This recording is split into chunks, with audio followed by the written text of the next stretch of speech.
स्वामी समर्थ प्रेक्षकांनो, जुळली गाठ या मालिकेमध्ये आता जबरदस्त असा ट्विस्ट येताना आपल्याला पाहायला मिळणार आहे. बरं का प्रेक्षकांनो, आता आपल्याला इकडे पाहायला मिळालंय की धैर्यला पोलिसांनी फोन दिला आहे आणि त्या फोनमधून धैर्यला नक्की काही कळलंय का? आणि खरं तर धैर्याच्या समोर दामिनीचं रहस्य उघड झालेलं असतं, पण तो तसं घरच्यांना दाखवत नाही. पण इकडे सावीला मात्र खूप हरल्यासारखं वाटत असतं. सावीला वाटतं की आता आपलं सगळं चुकतंय, आपण शून्यापासून सुरुवात केली पाहिजे.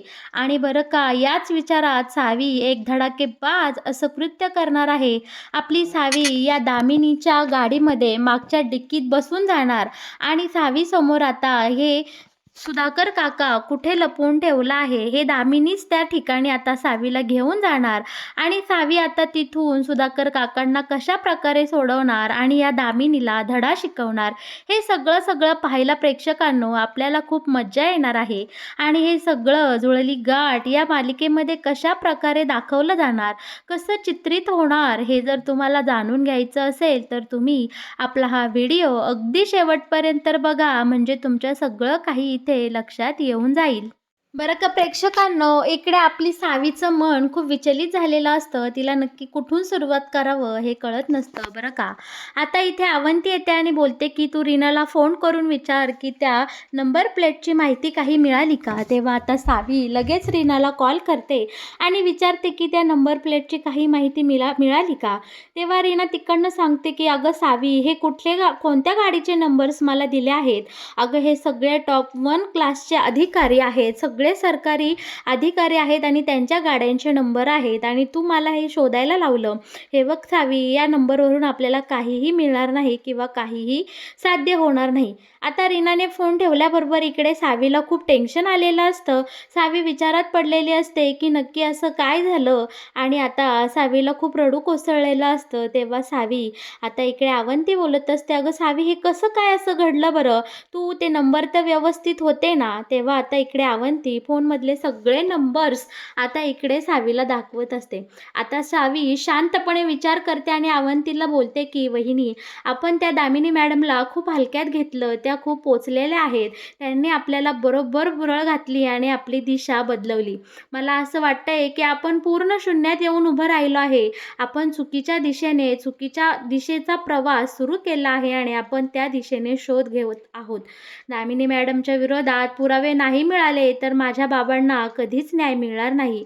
वहिनी, माझ्या बाबांना कधी न्याय मिळणार नाही का? त्यांचा आत्मा असाच भटकत राहील का? इकडे या सगळ्या विचाराने आता सावीला खूप रडू कोसळलेलं असतं. बरं का, इकडे आपली अवंती सावीला समजावत असते, अगं सावी, धीर धर, रडू नको. सगळ्यातून मार्ग मिळेल. धैर्य भाऊजी गेलेत ना, मग ते नक्की सोडवेल आणि त्या सुधाकर काकांनाही अलगद सुखरूप घरी घेऊन येतील. बरं का, आता सावीला रडू कोसळलेलं असतं. सावी बोलते की त्या दामिनी मॅडमनी नक्कीच ती नंबर प्लेट बनवली असेल आणि आपली दिशाभूल केली आहे. जर त्या सदाशिव काकांना काही झालं तर मी स्वतःला माफ करू शकणार नाही. प्लीज ते बरे असतील ना?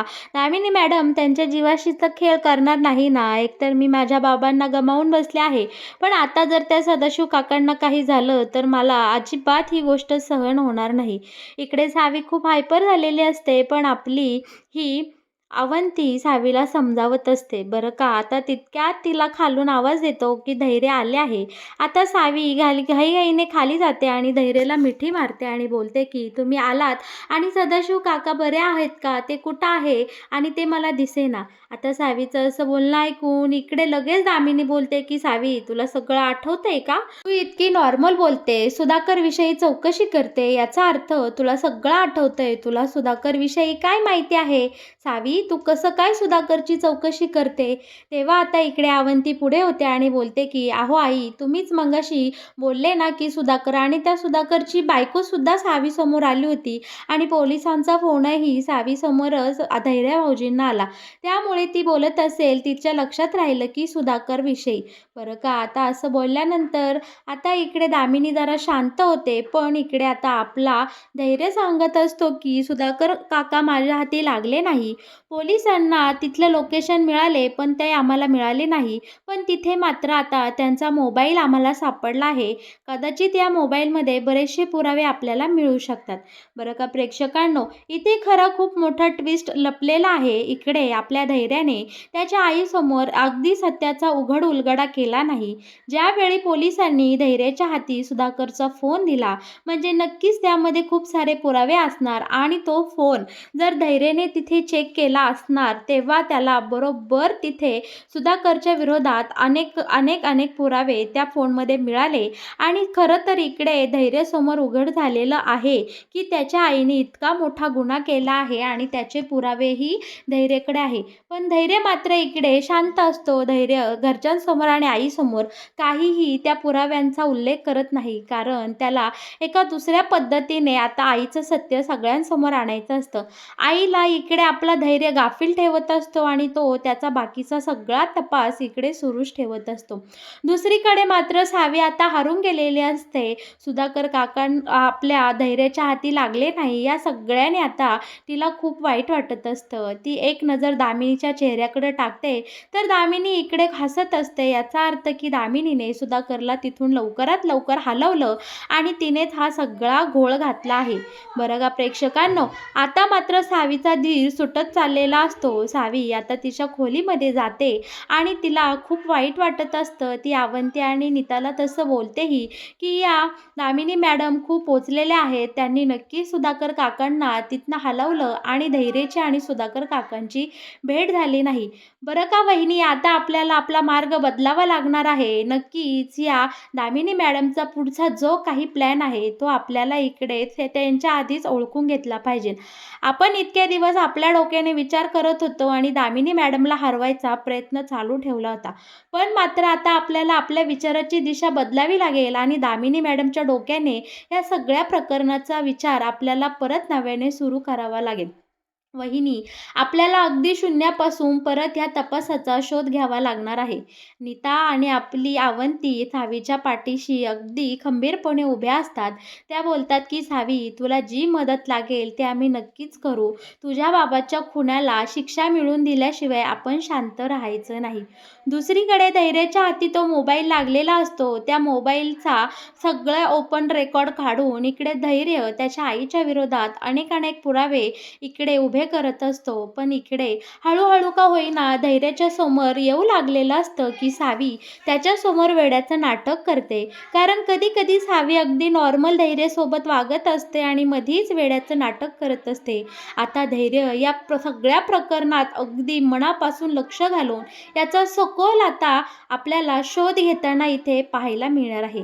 दुसरीकडे आता दामिनीला एक फोन आलेला असतो आणि दामिनीच्या चेहऱ्यावरचे रंग उडालेले असतात. हे आपली सावी बरोबर हेरते. दामिनी नेहमीप्रमाणे तिच्या खोलीमध्ये जाते आणि ती तिकडे जाऊन फोनवर बोलणार. सावी बरोबर आता तिच्या खोलीमध्ये जाऊन दामिनीचा कॉल ट्रॅप करत असते. दामिनीला फोन आलेला असतो, तो म्हणजे तिथे सुधाकर आपल्या हाताच्या बाहेर चालला आहे. तो खूप काही डांगडिंग करत आहे. आता तो माणूस ज्या सुधाकरवर लक्ष ठेवणारे जे नाना असतात त्यांचा आता इकडे दामिनीला फोन आलेला आपल्याला पाहायला मिळणार आहे. सावीने ही गोष्ट बरोबर हेरलेली असते आणि बरं का, सावीने हे सगळं बोलणं आता दामिनीचं ऐकलेलं असतं. सावी लगोलग आता इकडे सगळ्या म्हणजे नीताला आणि अवंतीला या सगळ्याची कल्पना देते आणि बोलते की आता नक्कीच या दामिनी मॅडम तिकडे सुधाकर काकांना भेटण्यासाठी तिथे जाणार, कारण कोणतरी नाना आहेत त्यांनी फोन करून दामिनीला तिथे बोलावून घेतलं आहे.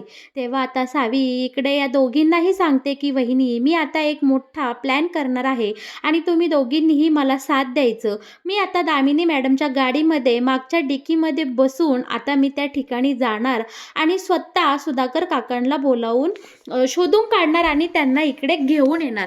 इकडे आता नीता आणि आपल्या अवंती सावीला अडवत असतात, कारण सावी यामध्ये खूप मोठी रिस्क आहे. जर तू सापडली गेली तर होत्याचं नव्हतं होईल आणि तुला बाकी या आई सुट्टी देणार नाही, त्या तुझ्या जीवाचीही पर्वा करणार नाही. इकडे या दोघीही जावा खूप घाबरलेल्या असतात सावीच्या काळजीने त्यांचं मन इकडे घाबरून गेलेलं असतं. पण मात्र सावी बोलते की आपण काहीतरी केलं नाही किंवा एखादी डेअरिंग दाखवली नाही तर या सगळ्याचा आता शेवट होणार नाही. वहिनी प्लीज तुम्ही मला आज अडवू नका आणि हो तुम्ही मला सगळे साथ द्या ना. वहिनी मी रीना आणि परागला सुद्धा या सगळ्याची कल्पना देते. ते दोघेही माझ्यासोबत येतील आणि तुम्ही दोघीही माझ्या प्रत्येक गोष्टींवर हालचालींवर लक्ष ठेवा. आपण खूप मोठा ट्रॅप लावू आणि आपल्या जाळ्यामध्ये बरोबर या दामिनीला अडकवू. कारण आता दामिनीच्या विचाराने चालल्याशिवाय आपल्याला या सगळ्या प्रकरणावर पडदा टाकता येणार नाही. बरं का प्रेक्षकांनो, आता बरोबर ठरल्याप्रमाणे आता ही दामिनी तिकडे नानाला भेटायला निघालेली असते. तिच्या गाडीमध्ये इकडे अलगद सावी या दोघींचाही निरोप घेऊन डिकीमध्ये लपलेली असते. दामिनी आता इकडे बरोबर जे काही प्लॅन आहे ती सगळं गाडीमध्ये बोलत असते की हा नाना मी तिथे येत आहे, नंतर बघूया आपण त्या करचा नक्की काय करायचं आणि त्याचा कसा काय काटा काढायचा ते सगळं तिथं आल्यानंतर ठरूया. पण सावी इकडे शांतपणे या दामिनीचा सगळा प्लॅन ऐकत असते. बरं का प्रेक्षकांनो, आता फायनली ही आपली दामिनी असते ना ती त्या सुधाकरला ज्या ठिकाणी डांबून ठेवलं आहे त्या ठिकाणी आलेली असते. सावीनेही लगेच फोन करून तिचं लाईव्ह लोकेशन आता इकडे रीना परागला पाठवून ठेवलेलं असतं आणि नीता अवंतिकापर्यंत सुद्धा या सगळ्याची माहिती पोचवली गेलेली असते. सावी आता बरोबर दामिनीच्या पाठीपाठी दबक्या पावलांनी जात असते आणि आता दामिनी सुधाकरला ज्या ठिकाणी डांबवले त्या ठिकाणी जाते आणि नानाच्या मदतीने सुधाकरला खूप काही ऐकवत असते की अरे तुला जे करायचं ते कर, तू काय माझ्या विरोधात जाणार का? त्या त्या सावीच्या वडिलांना मीच घालवलं आहे, त्याचा घातपातच झालेला आहे, त्याचा अपघात झालेला नाही. आणि इकडे दामिनी खूप गर्वाने तिच्या सगळ्या पापाचा घडा इथे वाचवून दाखवत असते. बरं का आता तोपर्यंत इकडे या अवंती आणि नीताने आपल्या धैर्यापर्यंत पोहोचवलेलं असतं की धैर्य भाऊजी सावी घरामध्ये नाही आणि ती कुठे गेली आम्हाला सांगता येणार नाही. पण तेव्हा आता इकडे बरोबर पराग आणि रीनासुद्धा आपल्या धैर्यापर्यंत सावी ज्या ठिकाणी गेल्या आहे त्याचं लाईव्ह लोकेशन पाठवतात आणि आता आपला धैर्य इकडे सावीला शोधत शोधत बरोबर दामिनीने ज्या ठिकाणी सुधाकरला लपवलं आहे त्या ठिकाणी आलेला असतो. इकडे दामिनी सुधाकरशी काय काय बोलत असते, आपली सावीही तिथं उपस्थित असते. आता सावी थेट दामिनी समोर जाऊन उभी राहते आणि बोलते की दामिनी मॅडम आता तुमच्या पापाचा घडा अखेरीस भरला आहे. इतके दिवस तुम्ही जी लपवाछपवी करत होता त्याचा अंत आता झालेला आहे. तुम्ही इथे या काकांना तुम्ही इथे लपवून ठेवलं, त्यांच्यासोबत अत्याचार केले. अहो दामिनी मॅडम, त्यांची सुधाकर काकांची बायको तुमच्याकडे तिच्या नवऱ्याच्या भीक मागत होती प्राणाची आणि तिच्या नवऱ्याला शोधून आणा असं तुमच्याकडं दयावया करत होती. त्यावेळेस तर तुम्ही खूप भोळ्या बनून उभ्या होता आणि तुम्हीच त्या सुधाकर काकांना इथे डांबून ठेवलं आहे. हे सत्य जेव्हा धैर्याला कळेल, धैर्यांना तुमचं सत्य कळेल, तेव्हा काय वाटेल की त्यांची आई एक खुनी आहे आणि तिने इतका मोठं प्लॅन केला आहे. बरं का दामिनी आता इकडे आपल्या सावीला बोलत असते, म्हणजे सावी तू वेडी नाहीस तर तू माझं जेच काही साम्राज्य उद्ध्वस्त करायला निघाले आहे, तुला काय वाटतंय की इतक्या सहजपणे मी तुझ्याला सापडेल आणि तू मला उद्ध्वस्त करशील? अगं सावी, माझे हात खूप पोचलेले आहे, तुझ्या प्रत्येक बारीक हालचालींवर माझं नेहमीच लक्ष होतं, पण तू वेड्याचं नाटक करत होती हे माझ्या लक्षात आलं नाही. पण ठीक आहे, हळूहळू मारायचं असं मी तुला ठरवलं होतं, त्यासाठी मी खूप खटाटोप करत होते. पण तू आता स्वतःहूनचही मरणाच्या दारात आली आहे आणि स्वतःहून तुझं मरण ओढावून घेतलं आहे. तर ठीक आहे, आज तुझ्या या वडिलांच्या खुनाच्या रहस्याबरोबर तुझंही रहस्य मी इथे संपवून टाकते आणि तुला माझ्या धैर्याच्या आयुष्यातून कायमचं बाजूला करून टाकते. बरं का इकडे दामिनीने आता खूप मोठा कट रचलेला असतो.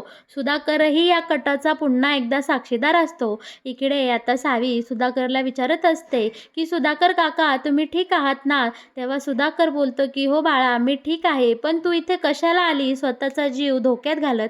इकडे सावीने वेळखाऊपणा केलेला असतो. तोपर्यंत इकडे रीना आणि परागने सगळा प्लॅन रेडी ठेवलेला असतो आणि आता या सगळ्यांच्या ट्रॅपमध्ये ही दामिनी अलगद अडकलेली असते आणि तोपर्यंत इकडे धैर्याला पोलिसांना तिथे घेऊन येईस्तोवर वेळ मिळालेला असतो. आता आपला धैर्या इकडे सावीला शोधण्यासाठी खरं तर त्या ठिकाणी आलेला असतो. सोबत पोलीसही आलेले असतात. पण आता धैर्या ज्यावेळेस तिथे पोचतो तेव्हा त्याच्यासमोर एक वेगळंच सत्य उघड झालेलं असतं. ते म्हणजे दामिनी, सुधाकर, सावी सगळे एक जागीच इथे येऊन थांबलेले असतात. सुरुवातीला धैर्याला इथे नक्की काय चाललं याचा अजिबात ठाण ठिकाणा लागलेला नसतो. पण ज्यावेळी धैर्या आपल्या सावीला पाहतो आणि मोठ्याने ओरडतो, सावी अगं तू इथं काय करतेस, इथं येण्याचं काय कारण काढलंस, तेव्हा पोलीसही तिथं आलेले असतात आणि दामिनीची मात्र आता फार घाबरगुंडी उडालेली असते. कारण तिचा खेळ इथेच खल्लास झालेला असतो. सावीने बरोबर आयडिया लावून आता इकडे दामिनीला तिच्या ट्रॅपमध्ये अडकवलेलं असतं आणि पोलिसांसमोर एकाच वेळी बरंच मोठं रहस्य कारस्थान उघड होणार असतं. आता पोलिसांना तिथे सुधाकरही मिळालेला असतो. त्यासोबत नाना, दामिनी, सावी शिवाय आपला धैर्या, पोलीस सगळे त्या ठिकाणी येऊन बरोबर थांबलेले असतात. तर मग प्रेक्षकांनो, कसा वाटला तुम्हाला आपल्या या जुळली गाठ या मालिकेत येणारा हा नवीन ट्विस्ट? मालिकेबद्दलचे असेच अपडेट, नवीन अपडेट तुम्हाला सगळ्यात आधी जाणून घ्यायचे असतील तर तुम्ही आपला हा व्हिडिओ अगदी शेवटपर्यंत पाहिलात त्यासाठी तुमचे सगळ्यांचे मनापासून धन्यवाद. आणि असेच आपल्या चॅनलला नेहमी जोडलेले राहा. आपल्या चॅनलला सबस्क्राईब करा. आपल्या व्हिडिओला लाईक केल्याशिवाय तुम्ही अजिबात कुठे जाऊ नका. आणि हो, आता इथे पुढे दामिनीला नक्की काय शिक्षा होणार, धैर्य त्याच्या आईला काय शिक्षा देणार आणि सावीला न्याय मिळणार का, हे सगळं आपल्या येणाऱ्या काही भागांमध्ये तुम्हाला पाहायलाच मिळणार आहे. त्यासाठी तुम्ही आपल्या या चॅनलसोबत शेवटपर्यंत जोडलेले राहा. धन्यवाद.